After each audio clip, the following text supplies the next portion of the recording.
코스피도 힘을 냅니다. 상승 전환할 수 있을 것 같아요. 종목 보겠습니다. 점상 시크릿 미리 보기 토마토 투자클럽의 김민준 전문가 만나보시죠. 네, 연일 아무래도 트럼프 리스크가 시장을 좀 지배하고 있는 한 주다. 지난주에 비해서 역시나 시장의 굉장히 변동성이 큽니다. 특히나 어제 해리스 부통령이죠. 지지율 역전차 발표가 좀 있었는데 오늘은 좀 분위기가 살아나는 분위기인 것 같습니다. 이럴 때일수록 중심을 잘 잡아야 되겠죠. 통화정책, 금리 정책 내지는 해리스 부통령 정책주로 좀 갈 것이냐, 트럼프 수혜주로 좀 갈 것이냐 알아보도록 하겠습니다. 우선 실적 기반 최근에 분위기 좋았던 전선부터 가보겠습니다. 오늘도 시세 분출을 강렬하게 가고 있는 현대일렉트릭입니다.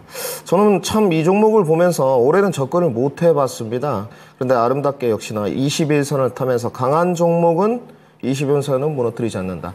이번에 조정이 62동평균선 30만 원이 좀 깨졌습니다. 네, 전일 호실적 어닝 서프라이즈를 발표하면서 시세가 좀 이어지고 있는데 저는 앞으로 전력 설비 내지는 전선 수요, 인프라 구축 측면에 관해서는 반대하지 않습니다. 동의하고 충분히 실적도 뒷받침이 되고 있다. 단지 이 실적이 나오고 나서 그 조정 구간에 대한 또 앞으로 퍼포먼스에 대한 부분은 좀 고민을 해보셨으면 좋겠고요. 단순히 밸류적이나 실적적인 측면으로는 주가에 많이 선반영되었다. 오히려 좀 한 차례 지난번처럼 눌러준다면 더 좋은 기회가 될 것 같고 이번에도 고점 차익 실현이 나오는 시점을 좀 경계해야 된다. 정리를 해드리고요. 자, 요즘에 좀 주도 역할을 했던 그래도 한 해 반도체였습니다. 반도체가 차익 실현과 또 매크로 변수, 대외 변수가 맞물리면서 상당히 조정을 받았는데 오늘은 그래도 한때 가장 먼저 선두자에 섰던 칩셋 미디어를 한번 보시겠습니다. 1월 4일 날 37,900원까지 찍었죠. 우리나라 기업으로서는 반도체 IP 상장 기업이다. 이렇게 좀 봐야 될 것 같은데 요즘에 좀 화두가 되고 있는 게 아키텍처 부분입니다. 이제 RS, 여러분들 아시는 CV라고 하는데 이 부분이 아키텍처 부분이 이제 부각되고 있고 국내를 제외하면 유수의 해외 기업으로는 이제 텐스 토렌트 이 정도로 보시면 될 것 같고 관련된 연관 종목으로는 에이지 테크놀로지, 칩셋 미디어 요 정도 있습니다. 단지 이제 칩셋 미디어는 해외에서 받는 로열티 부분만 100억이 넘기 때문에 오늘 시세 반등은 4%대밖에 안 나오고 있습니다만은 이제 바닥권 지지에 대한 테스트가 이루어지고 있기 때문에 아직은 추세 방향을 틀지는 못했습니다만은 매직 관점에서는 좀 살펴봐야 되지 않겠느냐 정리를 해드리고요. 자, 조선으로 좀 넘어가 보겠습니다. 요즘 조선 3사 실적이 상당히 좋고 많이들 조금 들고 나오시는데 저는 지금 조선은 상당히 과열이라고 좀 평가하는 쪽입니다. 매매 관점으로 저는 기자재를 좀 준비해봤고요. 한국카본입니다.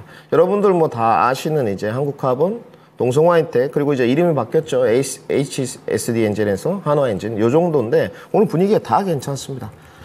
간단합니다. 앞으로 접근을 할 때 내가 기존 보유자라면 조선을 가져가는 게 맞지만 후발주자 공략을 한다면 이제 변곡점을 넘어가는 한국카본이나 동성화이텍 한화엔진까지 좀 관심을 가져봐야 되지 않겠느냐. 오늘 시세 분출은 10%대 지금 이루어지고 있다. 정리를 해드리고요. 자, 이제 해리슨 수혜주 제약바이오로 한번 넘어가 보겠습니다. 한국 BNC인데 일단 해리슨 부통령이 공화당 대항마로 민주당 대선 후보가 될지 안 될지는 모르겠습니다. 정확하게 말씀드리면 아직까지는 선정이 안 됐는데 특별한 문제가 없다면 지금 민주당 대선 후보가 될 것 같고요. 어제 지지율 이제 역전, 격차가 2% 정도 앞선 걸로 나왔는데 그러면서 이 마리화나주 부각이 좀 되고 있는 것 같습니다. 일단 제약바이오의 일종인데 이런 종목들은 기술적 접근이 맞습니다. 그래서 본인에 맞는 손절매 형태를 취해서 좀 가져가시는 게 맞을 것 같고 추세를 좀 봤을 때 쉽게 무너질 분위기는 분명히 아닙니다. 추세가 좀 우상향됐고 조정이 끝났고 거래량이 동반되고 있기 때문에 단지 눌림목 구간에서 진입을 해야 된다. 정리를 해드리고요.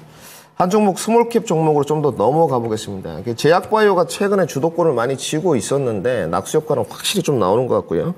이런 종목 참 오랜만에 보는데 셀리드입니다. 어제 상한가 오늘도 25%대 시세 분출이 되고 있는데 내용은 간단하더라고요. 아데노 바이러스 이제 대량 생산을 할 수 있는 미국과 러시아에 이제 특허 등록을 했다.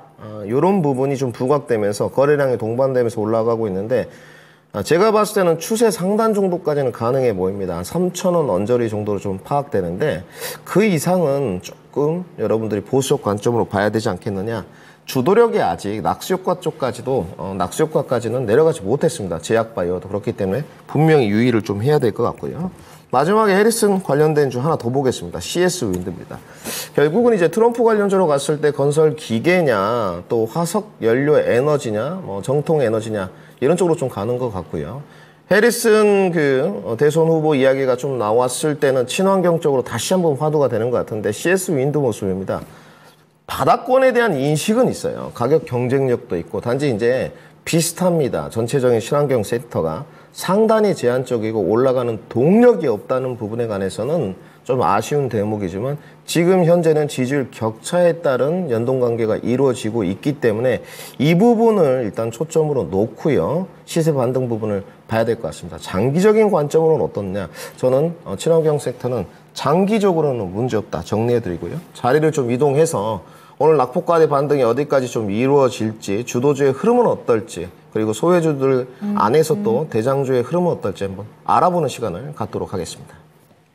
썸상시크릿 본편에서는요, 조금 전에도 미국 대선 관련된 테마주들 얘기 많이 나왔는데, 마리아나 테마, 매매법, 그리고 또 오늘 테슬라 악재도 불구하고 2차전지 종목군들이 반등에 성공한 양상인데요. 어떻게 봐야 될지 자세하게 알려드리니까 유튜브 토마토 증권통 채널에서 썸상시크릿 본편 함께 해주시기 바랍니다. 지금까지 다양한 투자 판단에 대한 도움 말씀드렸습니다. 종목의 상승 하락을 보장하지는 않습니다. 함께해 주신 여러분 고맙습니다.